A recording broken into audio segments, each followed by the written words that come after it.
Um, let me share some slides. I've got a slide deck.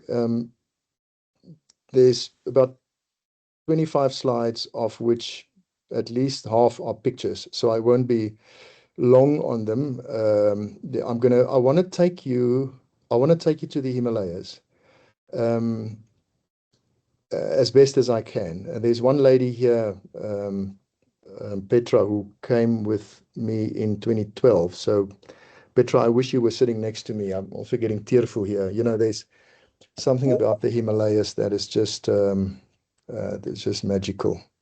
Just letting Z in. You're so right, Klasie. Yeah. Yeah. Okay, so Petra, do you see? Let me just see. Do you see the full slide? Can you see the slide? Yes, I Okay, can. all right. Okay. So, Lynn, do you want to ask a question? No, I was just saying that I could see it. And Oh, I okay. can't find how to mute my microphone. At the top, there's a mic. Yeah, if I Click do it. that. You're gone. You're gone. I can hear no background noise, so I think we're okay. All right, so the Himalayas, there's this line, once you've been to the Himalayas, you don't come all the way back.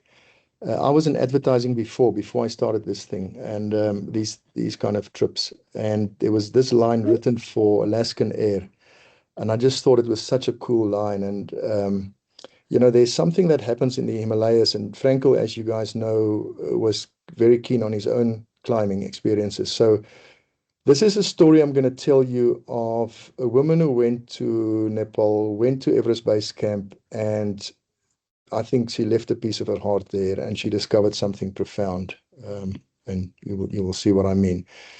That's where Nepal is. Tiny little country. The Himalayas is about 4,000 kilometers long. It stretches all the way from Pakistan all the way through Nepal into Bhutan.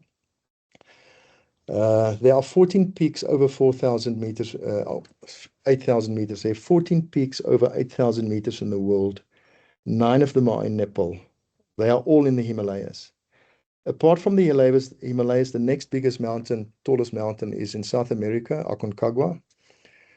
Our own Kili is barely 6,000 meters tall. It is tiny, tiny, tiny. The moment you step off the plane in Lukla, in Kathmandu, or outside of Kathmandu, when you fly from Kathmandu to Lukla, the moment you step off, everything you see is higher than anything on the African continent. It's a very, very special world. Give you a perspective, the blue line is the Everest Trek. The orange line on the left with a bump is the amphitheater in Drakensberg. The green line is if you would hike up Table Mountain from Platteklip Gorge. And the otter is the red bump at the bottom. That's the Otter Trail. So just to make you understand what the trek to Everest Base Camp is like, just to give you an idea. And walking in altitude is simulated by walking up a flight of stairs, breathing through a straw. The air is very thin. It's really, really hard. It's a tough experience. So when you land in Kathmandu, the first thing we do is take people to the Pashupatina Hindu temple. It's on the Bagamati River, and this is what it looks like. It's messy, it's dirty, it's gritty, it smells. There are baboons, but there are open cremations, and this is what you see. There's a cremation on your screen, top, bottom. There's a cremation going on. There are two bodies being carried. In the other picture, you can see cremations there and the question we ask when we're there is, if it was me lying there, what will I say? What will my regrets be? What will my ambitions be? What will my unfinished things be? Let me just let in this. Let me just let in. Hang on, I need to let this person in. Where is it? Okay, okay. Are you okay? They're in. All right. So if you're there, you look at these burning bodies, you hear the people, there's monkeys going around, there's birds flying in and out. And the question is, what do I make of this? because here I am, I'm alive. I'm still alive. I can still kick things around. So it's a very harsh arrest in a way to just stop and think, which that's the start. Then we fly to a little airport called Lukla. That's what it looked like. You line up for the little plane, you fly to Lukla, and on the trail, you are walking in an environment where you are not confronted, but you are exposed to all dimensions of life. Sorry, just letting Sonia in. Sonia, I don't know if is it Sonia who came to Nepal? I think so. I said she will join. So the moment you start walking, you see, Buddhist prayers on the rocks. You are reminded that life is lived in all dimensions, not just the physical, not just the mental, not just the material, not just the aesthetic. It's, the spiritual is in your face, and unashamedly so, and proudly so. So it's an environment where you can actually embrace all dimensions of what it is to be life or to be alive. Your stuff gets carried up on big red bags like that. You carry a day pack. Let me just let in somebody else here. So just waiting for it to come. So I'm not going to stop and recap. I'm just going to roll ahead, Mark? The porters carry insane loads. I mean, on the trek to Everest Base Camp, everything is carried up. There's not a wheel. There's no bicycle. There's no motorbike. Everything goes by foot. So it's a 60 kilometer one way and 60 kilometers the other way, and everything gets carried up. And again, the humility that you are not the humility you experience, just to see these guys, to see how hard they work. And we rock up there with our fancy boots and our fancy clothes, and they walk in slops and little, cotton shoes, and they carry stuff up for us who come to base camp. I mean, just here's a mum. She worked in the fields. This is very close to 4,000 meters above sea level. It's very high. When you at that altitude, you 100% has got a headache. You got nausea. You're not feeling well. You don't have an appetite, and that's where they live. That's where she lives. There, she and little girl, and she's off to collect cow dung by the looks of it, for the fire tonight, because you can see at this level you move above the tree line, so there's no wood. They have to use yak dung for fires. Looking down, I'm just giving you some perspective. I'll get into the story of Ntokozo just now. You stand in awe when you see these mountains. Everest is there in the back left. So, okay, let me get to Ntokozo. So in 2016, I managed to find a sponsorship for the Breast Health Foundation. And well, how it happened is a breast cancer survivor called Vanessa phoned me to say she thinks her association that she's working with, the BHF, will benefit from a trip like this. Why don't we try and do something? So I still had good connections in the advertising world at that stage, and I found through my friend Chris Hitchings at Oracle Airtime Sales at Mnet, I found us, we did a deal with a sponsorship money. He gave us some airtime, and we sold the airtime. Another friend of mine, Gwen, sold the airtime to clients, and we took that money to give it to BHF, and they could then pay for these ladies to go to Everest Base Camp. And the whole point was to show what is possible after having had cancer. So over a period of 7 months, we did selections, training. We had many, many meetings, many, many training walks, training sessions.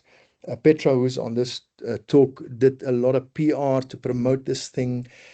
And we managed to get 5 ladies who are fit enough and able and willing to come and do this trek. And then there were 5 normal non-BHF people, and Isak was one of them. So Isak Mare, he also came on this trek.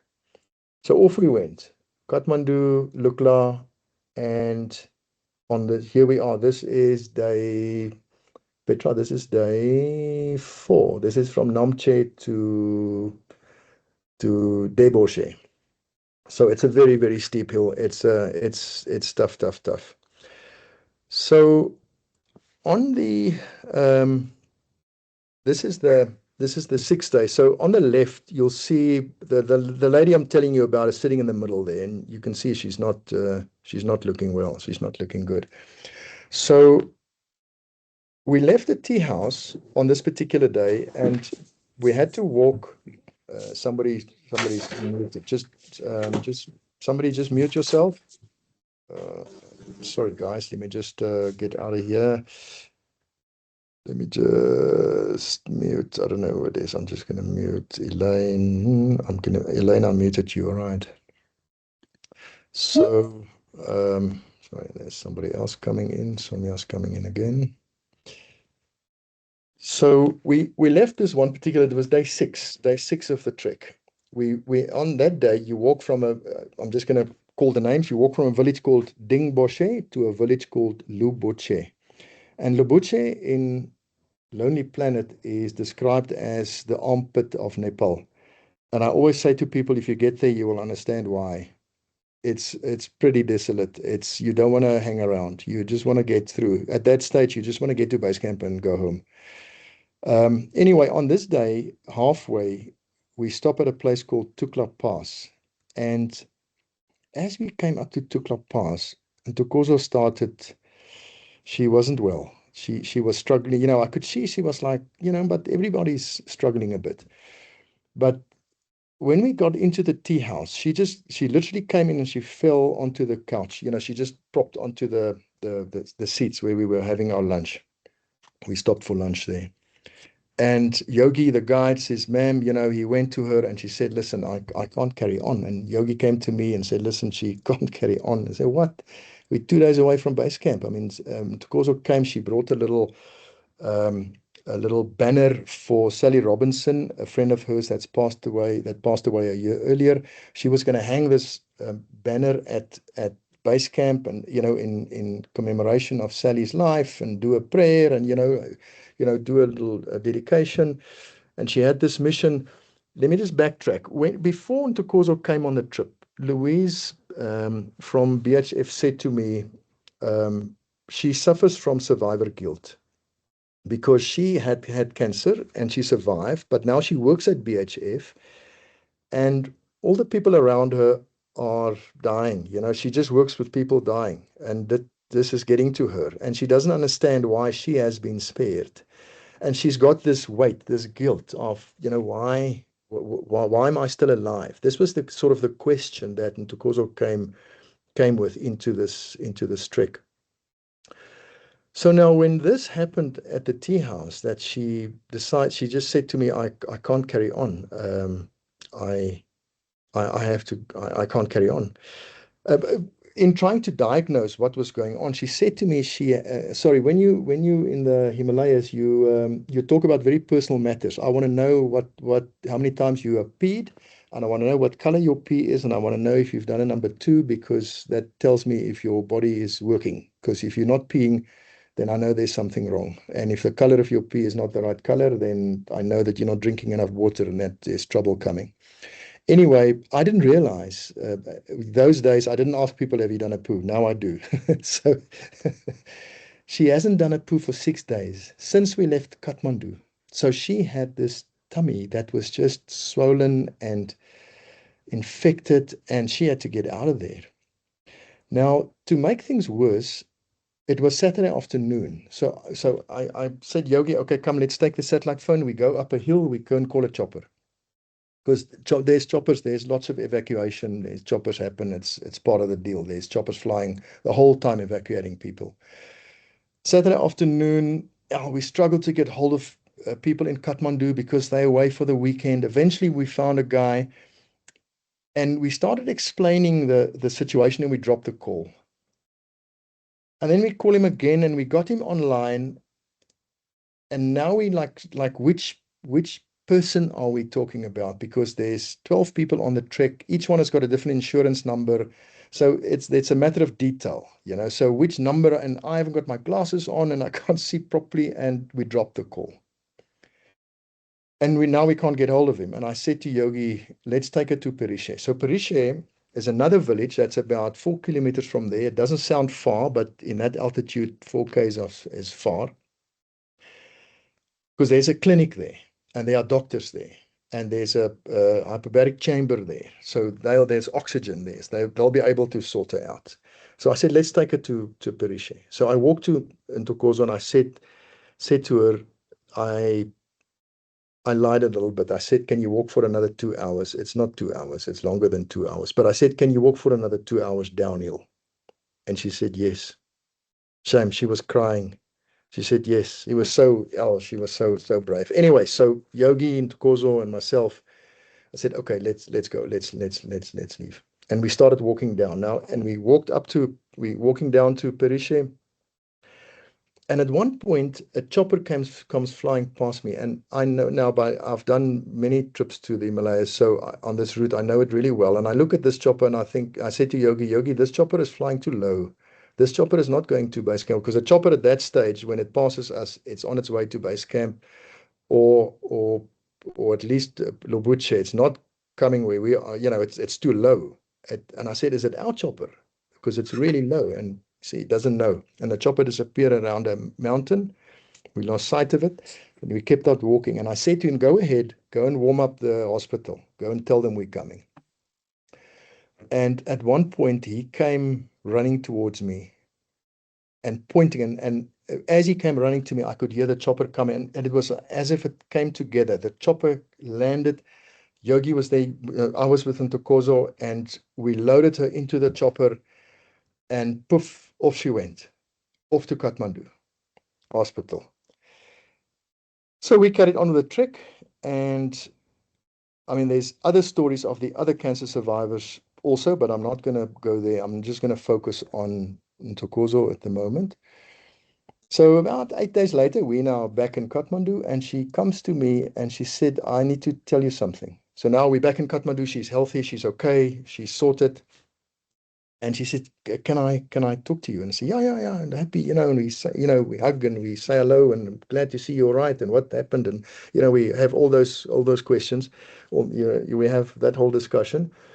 And she said, I want to tell you something. She said this. She said, I almost died from cancer, but I didn't. And on the mountain, meaning this Himalayas 6 days ago, I thought I was going to die, but I didn't. So I'm now alive, and here I am, and I'm thankful to be alive. And now I know why I have been spared.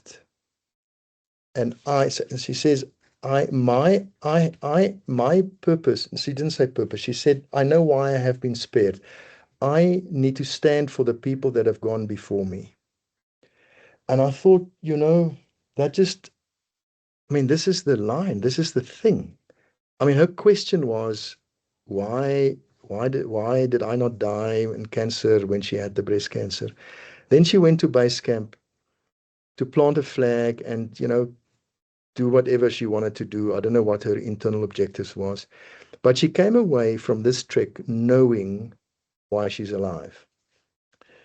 And that is two of the 5 ladies made it there. You'll see on the left is Sue, my wife, with a picture from Sally. So I'm going to just stop share. Okay, so that is the story of Ntokozo, or Norma, as I call her in the story. What I've done is I have elicited the logotherapy principles the way I see it from this experience. And I'm now about 5 or 6 slides. I'm going to share that with you. Is that all right, Mark? Is there any questions at this point? Just raise your hand or just unmute and jump in if you have any questions. Sonia and Petra, you've been to base camp. What do you want to add anything at this point? Okay. So I'm going to go ahead, right? Yeah, go ahead. All right. So her question was, why did I survive? Now, in terms of logotherapy, that wasn't just a thought. It wasn't just a question. This was a vacuum. She had an existential vacuum. She had this deep, deep question of, why am I here? So this experiences of her emptiness, depression, futility was the stuff that she dealt with. So um, initially that trek was not about meaning. She didn't go there to find meaning. She wanted to maybe prove something. She maybe wanted to escape something. Maybe she wanted to outrun something. She went there for other reasons than figuring out why me. So in terms of logotherapy, now, so forgive me, this is going to now sound a little bit academical and teachy, but Frankl talks about this tragic triad that we cannot escape. You know, all of us, none of us can escape pain, guilt, or death. None of us. And this was present in her life, physically, emotionally, and on an existential, spiritual level. The pain, the guilt of, burden of why me, and I'm working with all these other people that I'm caring for and love, and then they pass away. And this guilt was unresolved. It was festering. It was draining her. And the two sort of, I'm calling it near death, this almost dying experiences that she had. So for her, death was not abstract. It was immediate and properly embodied. That moment when she collapsed was, I mean, I'm not looking at it as a weakness, because she stood up there and said, I can walk another 2 hours downhill. She was so brave. She's like salt to the earth stuff. It was a collapse of meaning under pressure. It wasn't a weakness, but there's a, this is, I suppose I'm paraphrasing Frankl. I don't know if he would really say this, but I would imagine he will say that when meaning disappears, endurance collapses. And when the why disappears, the how become unbearable. I mean, that's turning Nietzsche's quote around. And for her, this was a turning point. She abandons her hopes of going to the summit or to base camp, and she started descending. But paradoxically, this is her path to meaning. Her path to meaning came out of this experience. And for me, in a way, this was a pivot. So the evacuation was symbolically a removal from the group, from the goal, a confrontation with her mortality, and old meaning structures collapsed. New meaning became possible that she didn't realize at the time. So she was stripped of achievements, she was stripped of identity in a way, she was stripped of control. And as we will see, or as you've seen, the meaning emerges after, all the illusions have been stripped away, and she stood there, and somehow this epiphany came to her that I know now why I'm alive. So in terms of her pathways to meaning, the love for her son, she spoke a lot about her son. She had a lot of relationships and a lot of friends and a lot of, so she was really a social person, and she's such a wonderful person. So, I'm reading a little bit into what happened. I mean, I've spoken to her many times after this, but the relationships played a big role. And this doing for others, this responsibility to be a role model, is the thing that she actually came away with, that dawned on her. So for me, the most important, crucial insight was she failed the trek, but not but succeed in achieving meaning. That achieving the summit, or going to I'm calling it a summit, going to her summit, the Everest Base Camp, was the wrong goal. The breakdown, in a way, was for her necessary to get her out of this vacuum that she was in. The evacuation was the intervention, the drama, the whole physical breakdown. And as we can see, the meaning, emerged after this failure. So just I'm summing up. She had the existential vacuum. It was confronted on all levels of her humanness.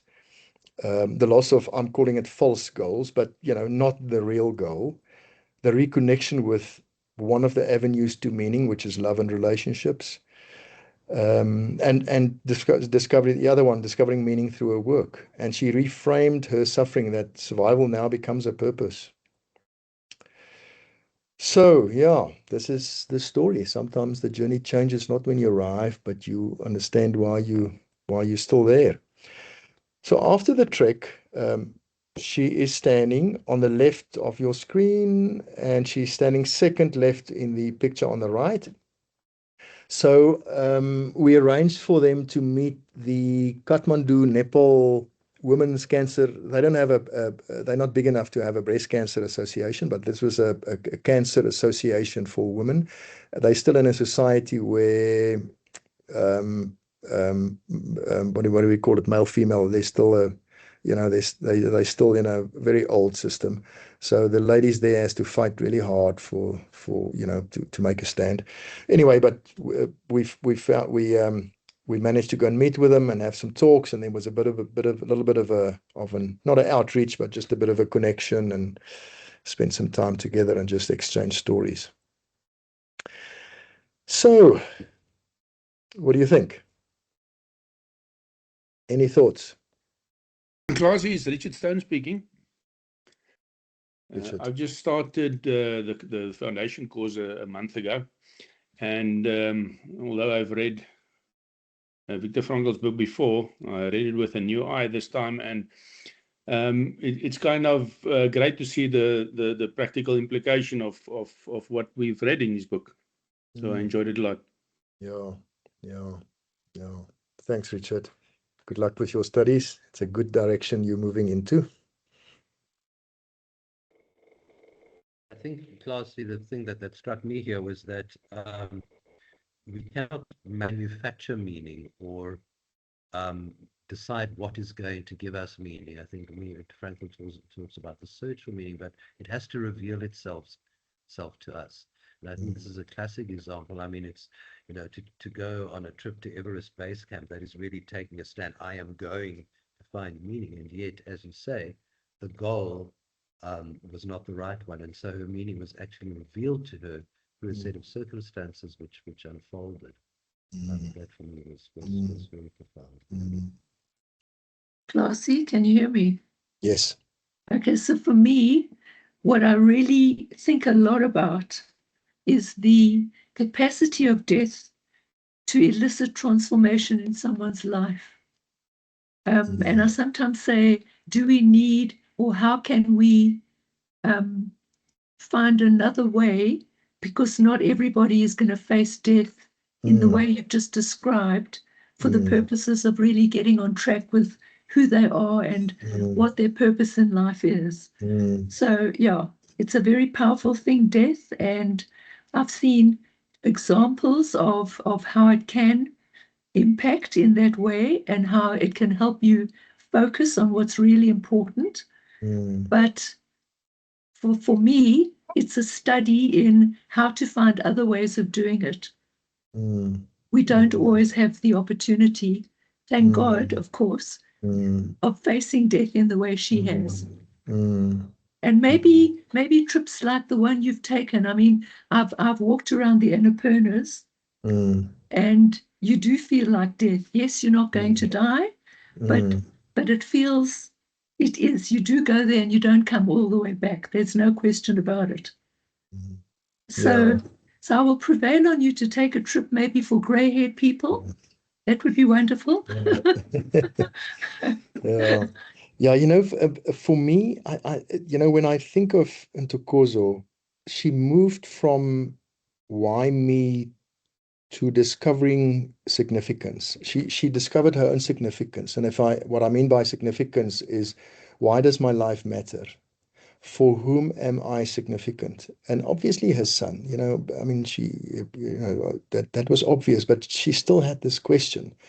And I think just this and her work, and when it was her work as a cancer therapist, that gave her that feeling of significance. And so if I look at this through so those three lenses that we know of coherence, purpose, if I look at my life in terms of coherence, purpose, and significance. So in terms of what gives it coherence is, why do things happen the way they do? And, making sense of why things are happening like this. And purpose, meaning the direction I'm moving in, what's calling me forward, this thing that makes me feel that my life is purposeful. And for whom am I significant? So if I look at those three things, she moved into focus. This moved into focus for her, on this experience.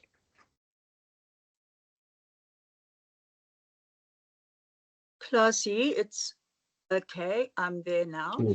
I just wanted to ask, you mentioned that you had this survivor guilt. And, I think that comes up so often in bereavement counseling, especially. Why not me? And why am I being spared? And she came to the question eventually is what is actually being asked of me? And she fulfilled that role. And, that takes a lot of courage, because that sense of that survivor guilt, why am I still alive? And I've seen it so often, and experienced it myself, that to actually ask, and you expect the universe to tell you, but you've got to delve very deep inside yourself to find the reason of why you are still alive, and that it is an existential battle within yourself often. Yeah. We're in a closed community, so I'm going to say this thing. This why me, or why me and why not me?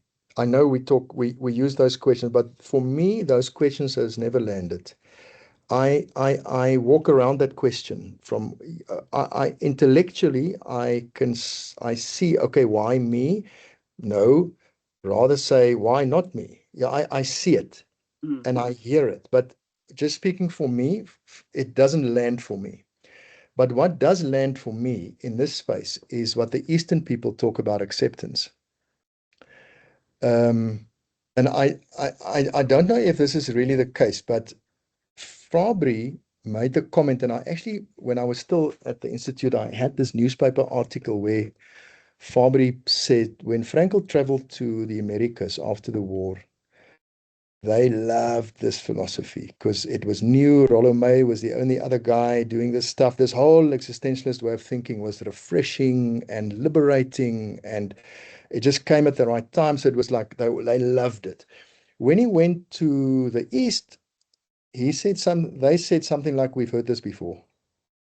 So a lot of those Eastern philosophies has their parallels. But the thing now I'm coming back to why me. The thing about why me is, and I cannot paraphrase Frankl. I mean, I don't know. I've just read about him and read his stuff. But he was such a taskmaster. His philosophy, he was so strong on responsibility, take responsibility, that why me? I don't know why me. So this is how I deal with it. How I deal with this, I don't know why me. Maybe I can find some causes. Yeah, okay. But I don't know why me. The more important question for me is, what am I going to do about it? So that's what I mean by acceptance. It's like, listen, this has happened. I don't know why me. And yeah, maybe me, but I don't know if somebody wants to teach me a lesson. But the bottom line is, what am I going to do about it? Because I can walk around it until the cows come home. It's not going to help. I need to take action, So, back to Ntokozo. I don't think she took any action. I don't know what you guys think, but if I'm not thinking of that experience, she didn't take any action. It just sort of came to her. It just dawned on her. It was like an awakening. It was just waking up to this, almost like an epiphany of, wow, oh, just like boom. I don't know. I'm now making light or simple of something that is very serious or very big, but it's not as if she grafted for it. But it must have been a profound experience for her to have reached that stage of acceptance that she is there. And what does she want to do with it? Yeah. But there's another layer. I'm now reaching a little bit, but I'm just gonna put it out there. So this one guy that you saw in the picture, his name is Pemba. We had another lady on this trip that wasn't strong enough, and Pemba carried her for the last 2 hours of 2 of the days, the last 3 hours of 2 of the days. He carried her up the mountain. Mm. So this is the kind of people you deal with when you're there. You deal with people that will carry your body wherever you want to go. They'll carry you. Mm. So there is a level of kindness. There is a level of because they come from a different worldview than us. They come from a worldview of karma, meaning if you want to know about your current life, look at your past life. If you want to understand this life, your past life had a direct bearing on this life. That's how they look at life. And if you want to know about your future life, look at your mind.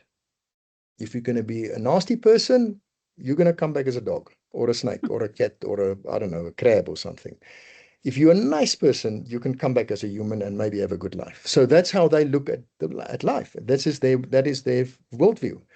So I'm inclined to think that when you are surrounded by people that give you unending kindness and care without asking where you're from, they don't want money. There was this Sonia. I don't know if Sonia, are you on this chat? So there's a lady called Sonia. She just came back from the Himalayas. She went with us a couple of years ago. And the one day we're in this hotel after the trek, we're not chilling. We're just like recovering. We're just like drinking beer and shopping and just chilling around the lake. There's a beautiful lake there. And she wanted to go into a viewpoint.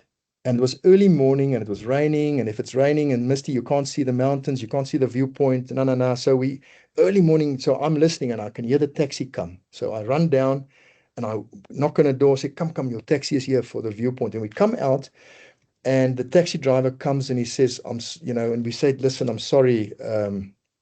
It's not going to happen. He now stood up and he drove and I took out some money. And I go to him and I say, listen, thanks for coming, but she's not going to go on the hike. And he put his arms like this, like I was showing him a snake. He said, no. I don't want money. I don't want money. I'm coming to help your guest. It's okay. So I'm inclined to think that if you mix it up with people like that, it sticks. I think it touches you. It touches you like that like opening line, it touches you in places that you didn't know you had.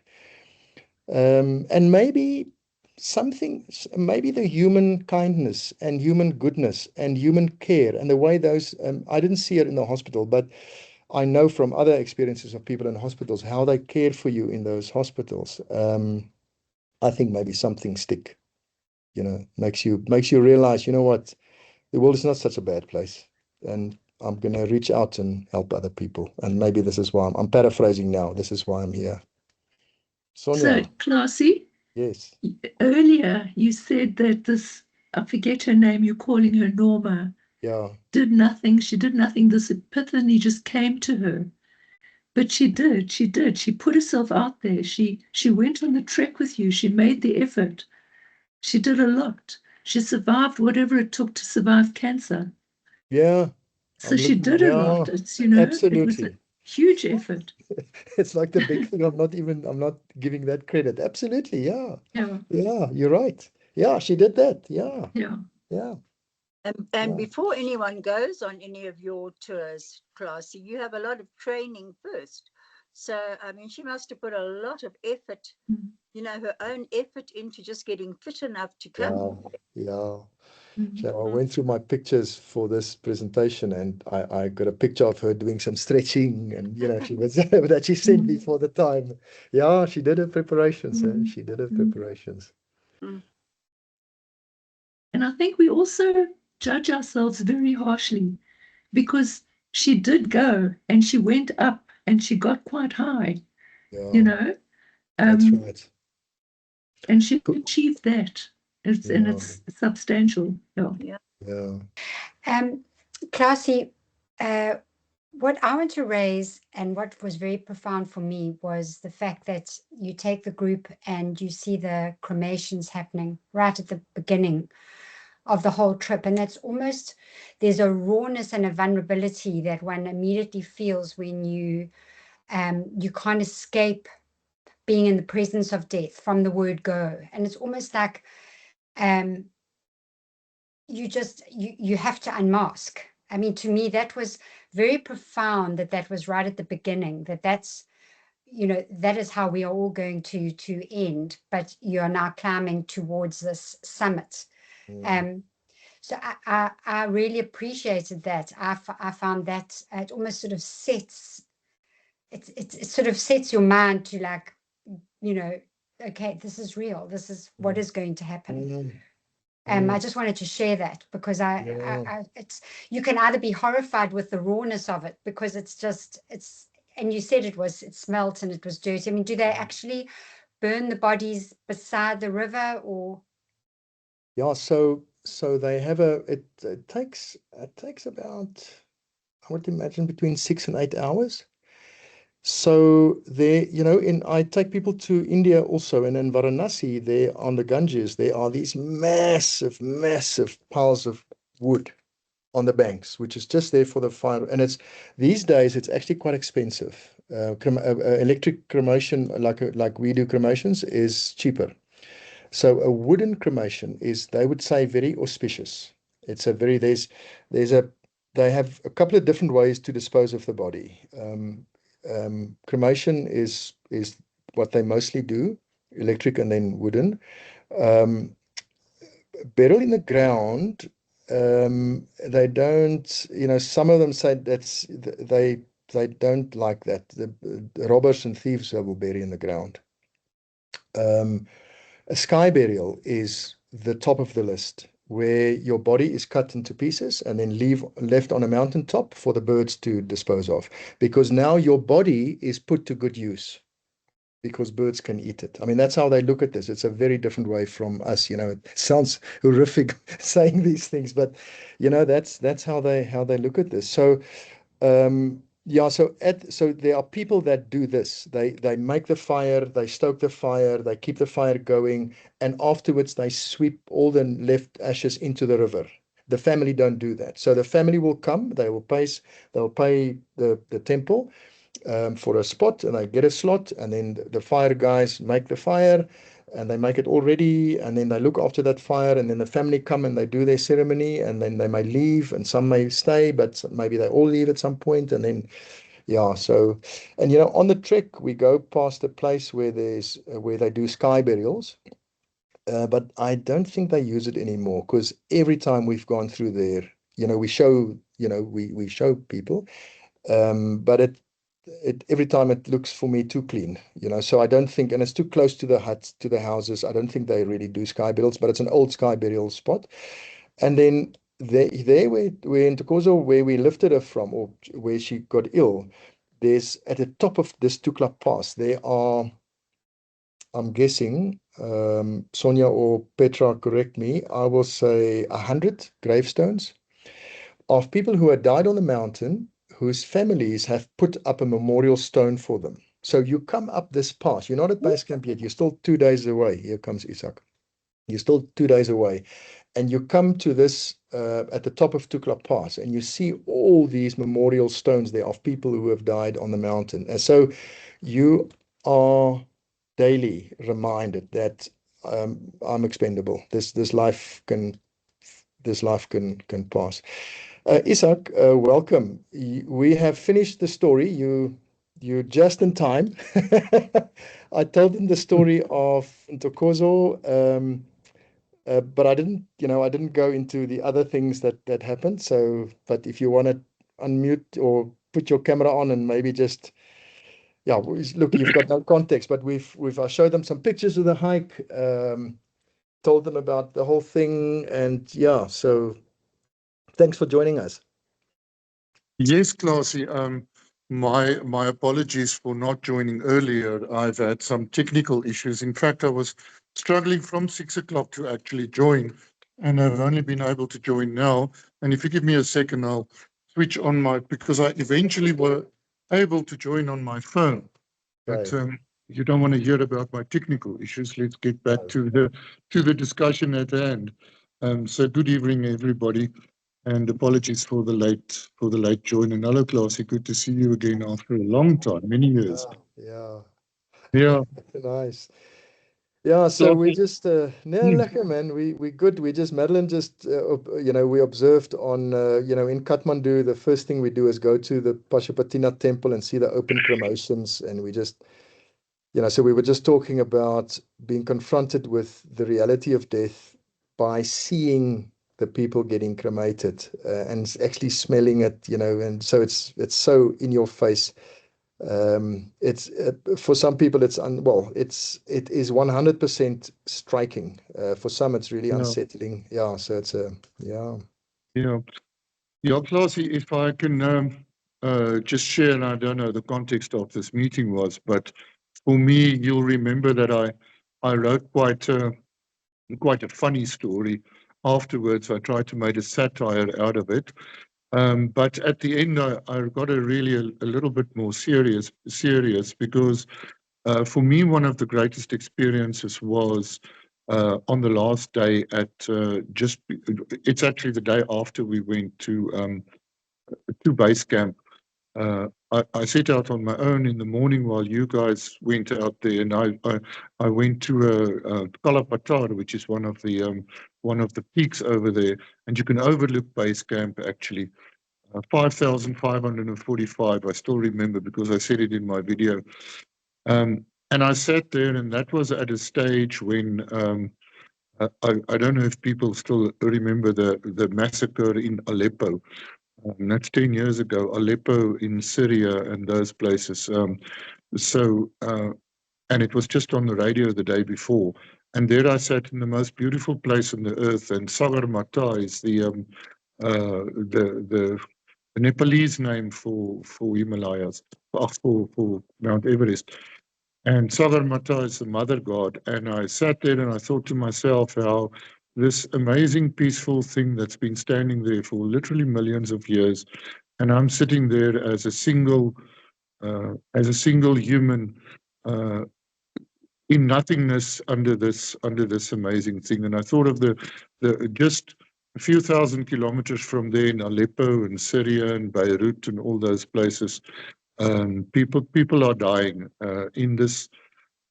And here we sit in the awe of nature and sitting with the gods, if you like, to put it that way, and realizing just the immenseness of it all um, and the futility of what we sometimes think is of importance on this planet, killing one another and fighting for whatever. And it was quite interesting that it's now, Klasie, it is 4 days from exactly 10 years. 4 days, it's 4 days, That's 25th right. of April. That's 25th of right. April 2016. And it struck me when I thought about our thing today, how 10 years later, the theme is exactly the same. We as humans are still at war, and we are still fighting, and we still haven't found peace. And yet Sagarmatha and the beauty of Nepal and all of that is enduring beyond all our lifetimes and beyond all our squabbles and nothingness. And it gets you to realize that the futility of things, the nothingness of yourself, but the great awe of nature and how one can sit still and 10 years can pass, 10 years can pass, and what have we as humans learned? It's not very logotherapeutic, everything I'm saying now, but for me, it was the 10-year celebration of this trip, because I still wrote in my story about the story of Aleppo and the story of Syria and the Middle East, and how people have been for ages been fighting and still are. So yeah, it was for me just striking to share that with you, that perhaps we should think about what we're doing on this planet. Each person should answer that for him or herself. Yeah, thank you, Klasie. Thanks, Isak. So, Coral and Mark, we're coming to the end, but before we go, Petra, don't go yet, because the other, I know we've scheduled more stories for May and June and July, right? Now, on the trip that Petra went on, there was a guy called Billy whose son died at the age of 18 in his bed. And Billy called me to say he wants to come to base camp to use that as an experience to connect with his daughter, who he feels he had neglected since the death of Stephen, the son, and to just deal with this death because he hasn't dealt with it. And it happened 2 odd years ago. At that time, this was 2012. So Billy's story in itself is a fascinating one. I was in 2 minds whether to open with Ntokozo's story or Billy's story. And Petra, if we do Billy's story, you're going to be part of it. I'm just saying, hashtag. Perfect. I'm there. Good. It was just listening to you, Klasie, today, it just takes you back. Yeah. Yeah, sure. Thanks, Petra. Thanks for being here. Sorry, I'm even weeping. Wish I can hug you. Yeah. Nice. All right. So if there's, I can share the slides, Coral. I'll send you the mail if anybody was interested. I'll share the link to the recording. Yeah, just. So, Klasie, if I could just, if you give me a couple of words on your next present or your next story, Okay. We'll put it out there for you. Okay. And you've spoken a lot about the people who accompanied you on the trips and how profound their experience was. I just want to congratulate you for giving them the space and the place to have those experiences. That's a huge accomplishment. Thank you, and thank you for sharing them with us. Thank you. Yeah. I don't do much. I walk at the back. The mountain That's does what the he work. says. He doesn't do much. Yeah, It's a I'll give you, much. but this thing with Billy It's a touches much. into, it goes, because there were some very strange things that happened, not happened, but it was, Billy's story is fascinating. It defies logic. But yeah, I think that's the next one. Okay, so diarise, everybody, the 20th of May. That's, yeah, it's a Wednesday, not a Tuesday. Same Right. time, same place. All And right. thank you, Klasie. Okay, thanks, guys. Thank you for attending. Mark, anything from your Thanks, side? Klasie. So Thanks, much, Petra. Klasie. Thank you. Thank you, Yes, thank Klasie. you. Really enjoyed it. Thanks. Thank Bye. you. And I like Thank Thank you, you. Carol. what you mentioned about acceptance. I Ah, can so relate to that. yeah. Yeah. Who's that speaking? It's Mireille.